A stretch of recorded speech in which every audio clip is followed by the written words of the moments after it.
gonna tint it like normal. This isn't gonna be instruction video. This is just my opinion on actually tinting it. So this is probably not gonna be G-rated.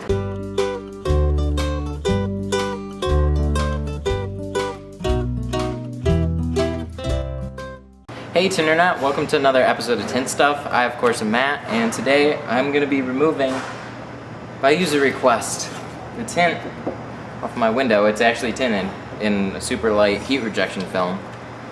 I'm gonna strip it, and by user request, because I love you guys, I'm gonna be putting Gila from next door on my car.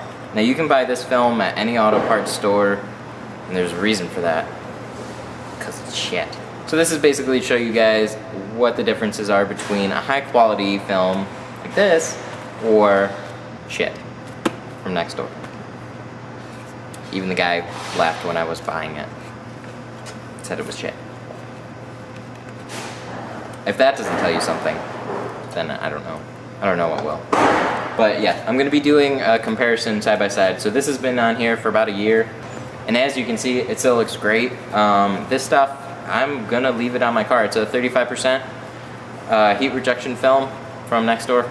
Supposedly heat rejection. We'll really see how it compares to regular window tint. And I also am curious to see how quickly it'll fade. I did a light shade because I don't want to get pulled over, even though I might. And on this one is an 80%.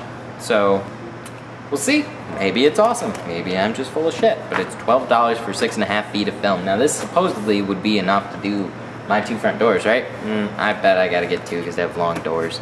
6.5 feet of film. It's probably gonna take a little over 3 feet to do each door. So 6.5, no, it's probably gonna be about, you're cutting it out by hand, you're gonna use probably about 4 feet of film. Alright, so this is obviously gonna hurt me a lot more than it's gonna hurt you.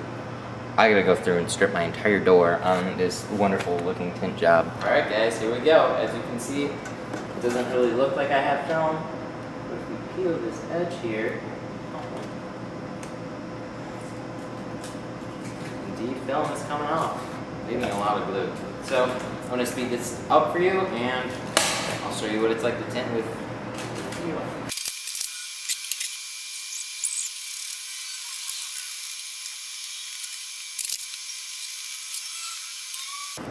Alright guys, so I'm going to crack this open, we're going to see what's in it, and we're going to install it.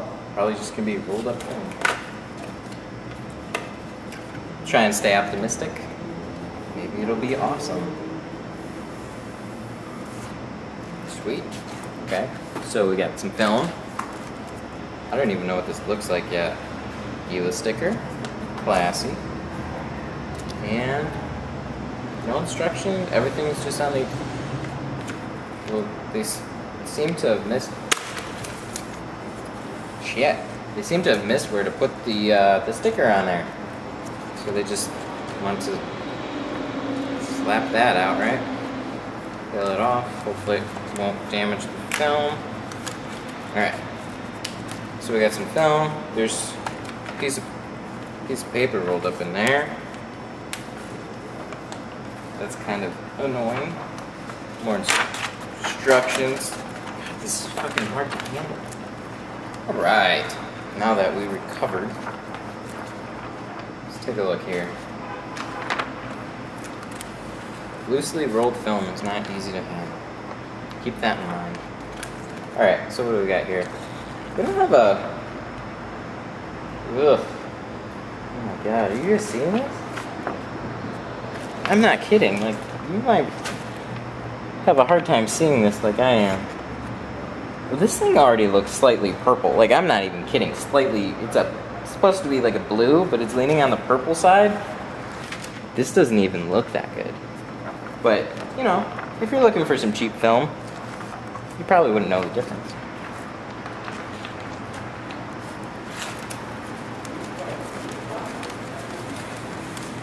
I can tint a door and a half. So I need 2 rolls of film. So keep in mind, that bumps cheap film up to 12, that's 24 bucks, plus tax in some states. I mean, really? I sold 2 doors pre-cut for 20 bucks. Do the math. It's not that cheap. Now if you want to do probably 2 regular sedan doors, you might be able to. It'll probably fall just a little bit shy, unless they're really snug, but you know, that's how they get you. They almost give you enough film, then you gotta go buy another one. That's how they loop you into this cheap film stuff. Alright, so enough of that, enough of me rambling. Let's get to tinting the car.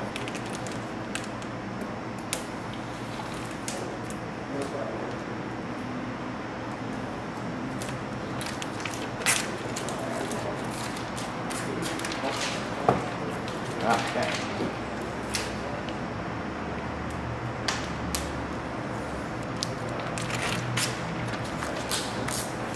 I want to get rid of some of my excess here. Yeah. Film. Hair's like normal. It's a little bit of a thicker film. Doesn't feel terrible. It doesn't look good though. So we're gonna get that lined up.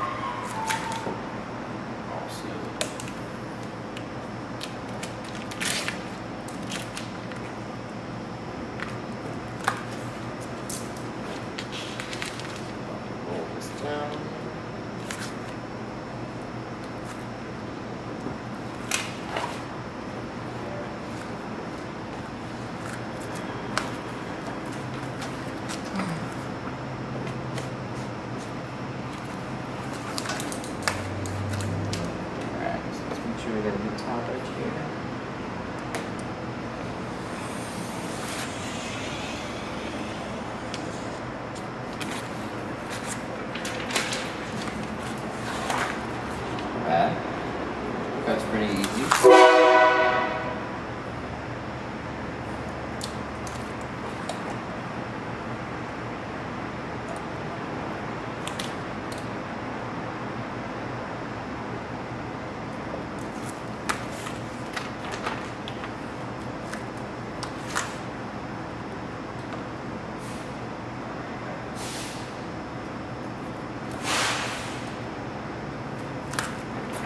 Not bad. So far, if you told me that this was another film, I would laugh because it doesn't look right. Alright.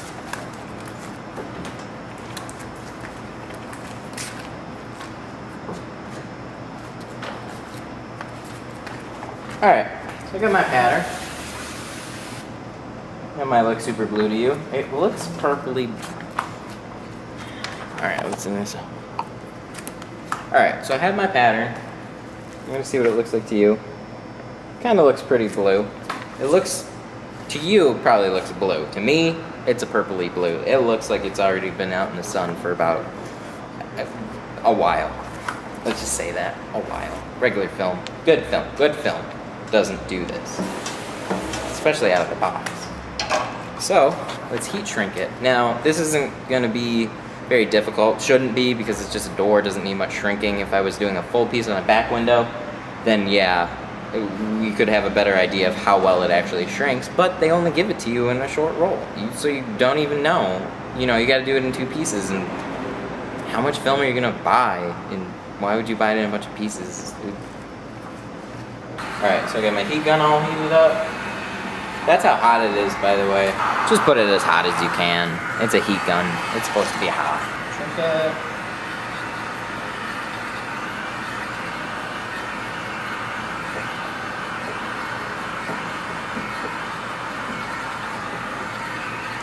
It's not looking good.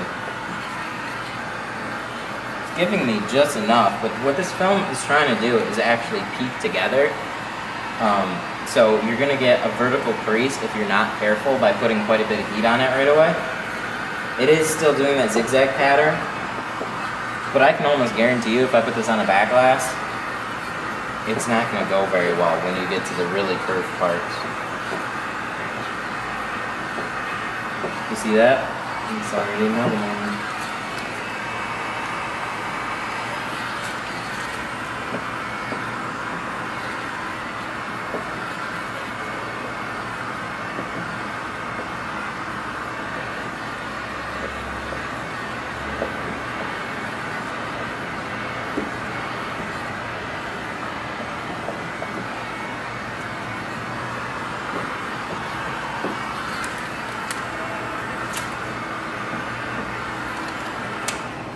Alright guys, so shrinking wasn't that terrible. You could definitely tell that it was trying to peek together a little bit, and if you had a really curved back window, or actually I think a regular back window in my opinion, you would have a lot more difficult time shrinking this. But for a couple doors, that's kind of what it's made for. It really wasn't that terrible. But let's get to the installation. Alright, so I'm going to give you guys this angle during my installation. Now you're not going to be able to see it head on, but you're going to be able to hear my opinion a lot more and kind of see what's going on from this side of things, the installer's point of view. So it'll give you a better idea of how frustrating this might be. So, you know, everything's all cut out, ready to go, and let's install some film.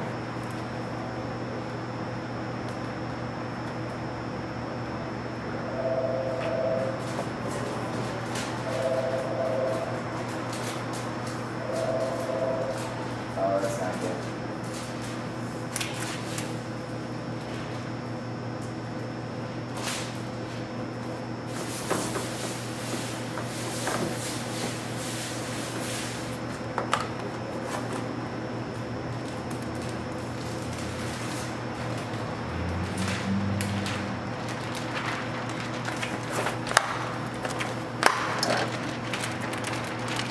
Here we go. Alright, so what I noticed when peeling the liner is that the liner is actually a lot thinner than most liners. Now that's not a bad thing by any means, it's just different, and it really grabbed the tint, so it didn't want to like actually come off the film. So you have to struggle with it a little bit, or pull where you know it's going to come off. As you can see, the top edge is good.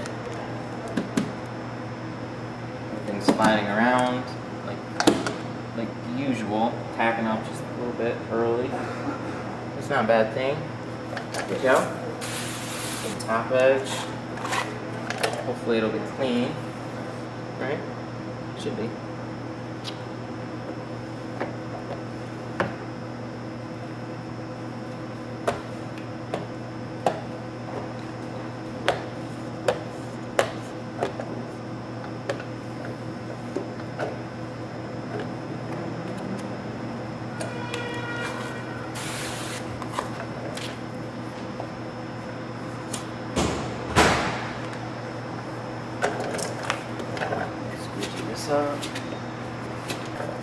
Alright, so I got my top edge all in place.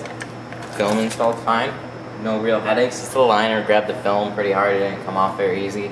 And that's kind of a pain in the ass, especially, you know, when you go to install film, you want the liner to fall right off the tint usually. Maybe pull just a little bit, but, you know, when it struggles and you have to fight with it, it's not good. We'll spray this out.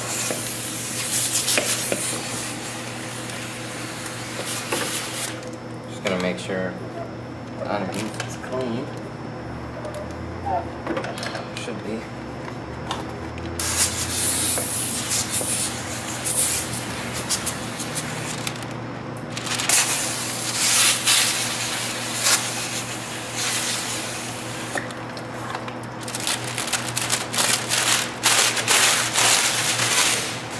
That part is easy because it's already tacked up, so no biggie there. Pull it back, wash it out, make sure all the film is wet, so we'll have an easy installation.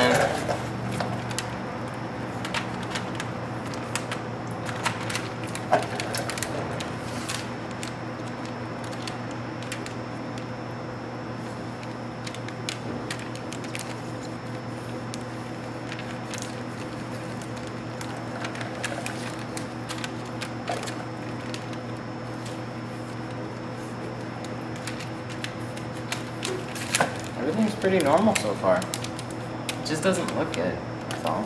And that's why you buy film. First want it to look great, and then you want it to be functional. So that's why I got the heat blocker. We'll see if it actually blocks out some heat too.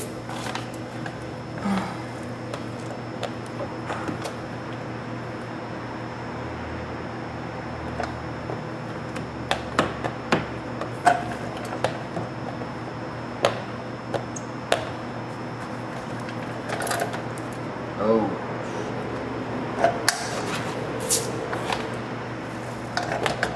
Squeegee just grabbed the film and wanted to rip it right off.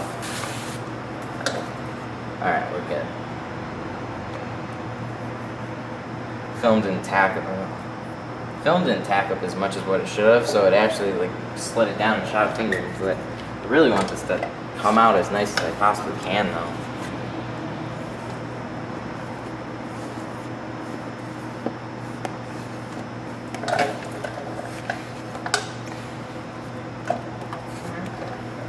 There.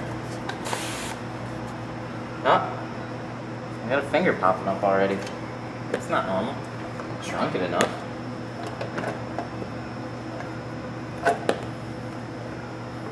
Alright, so squeegee it out again. Hopefully I'll get a little extra water out of the film, so it won't have the tendency to pop up fingers.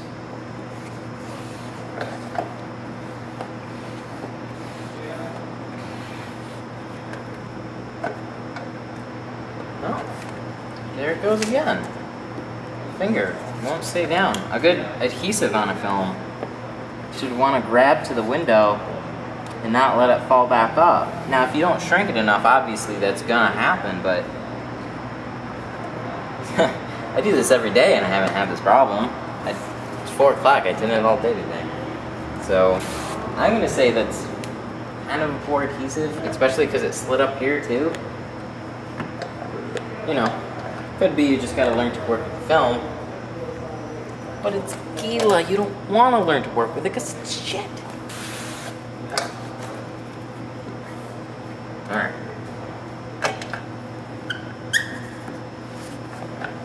There it goes. Finger stay down this time. Hopefully it won't come back up. Make sure my bubbles are out. Feels clean. Alright, let's wipe it down and check it out. Alright guys, so I got my film installed, I got it all wiped down. But let's zoom into this thing right here. You might say a wall. Give it a second. There it is. You see these? Keeps popping back up. Every time I push it down, I'll wait a minute and it keeps popping back up. So it's got a poor adhesive. Alright, so if you have something like that keeps popping up when you know you shrunk it enough, it's got a poor adhesive. It just doesn't want to stick down, it doesn't want to dry out, it actually just wants to keep the water there. So you're going to have to work with this film a lot more than, you know, like a film I sell, a Lumar film. You get it, you know, you get a nice quality film, it's going to be a lot easier to install. This was kind of a pain in the ass. It wasn't like as bad as what I could possibly imagine it to be. So what I would say overall on this film is that, you know, for 12 bucks, it wouldn't be bad if you could tint your whole front door. So basically, I'm gonna have to buy 2 rolls, 1 for each door, and then I'm gonna have to buy 2 rolls for the back window, and then I'm gonna have to split that in half so that way I can do it in 2 pieces.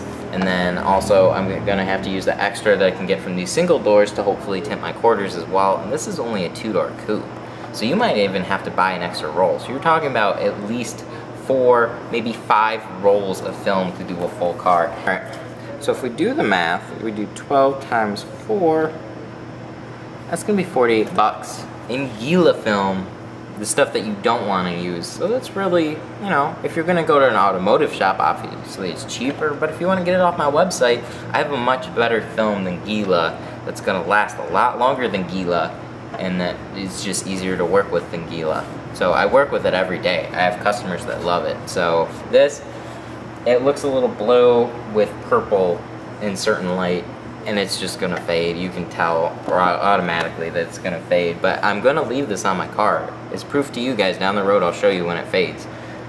You'll see it firsthand. Alright, so there's our final product. As you can see, it doesn't look bad. Turned out pretty well. If we go on the inside, it's just, I don't know. It's tough to tell on camera, but it's not the greatest hue for it. Alright, so I'm driving home. I just had my passenger side tinted in Gila, like you saw, and now the funny thing about it is the weather has a perfect analogy right now for how I feel about this film. Yay, heat rejection film, it's awesome! Gila, it's just so, it's so cloudy and gloomy. Doom and gloom, that's Gila. Good quality film, yay! Gila, Gila. Alright, so I'll see you guys in the next video. Thanks for watching.